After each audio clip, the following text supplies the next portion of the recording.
Hi mga ka-vlog, karon na ata diri sa Good One, usa sa mga paborito nga tambayan labi na sa mga bata o sa mga mahilig og tampis nga desserts. Tara sulod ta og atong tan-awon unsa naa diri. Og matan-aw ninyo kung unsa kanindot ang lugar. Limpyo og very aesthetic jud kaayo.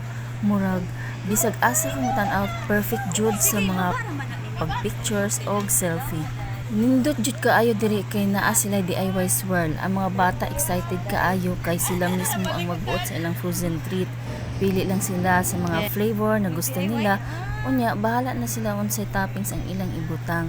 Og tan-awa sila, grabe kalingaw. Daghan kaayong toppings nga gipilian nila, mga candies, chocolates, sprinkles ug uban pa. Pwede jud nimo himuon ang imong swirl sumala sa imong gusto.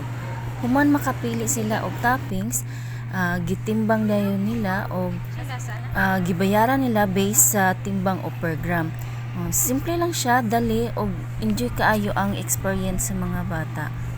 So kung nangita mo og lugar nga lingaw para sa imuhang mga kiddos, dili lang sa Good One, dili lang sila malamian sa treats kundi ma-enjoy pod ang inyong mga kiddos sa lindot pod na lugar na pwede pod mo mag picture.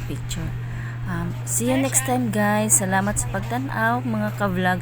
Ayaw kalimot sa pag-like, comment, o share sa ako ang mga videos. Kita sa sunod na mga vlog and God bless everyone.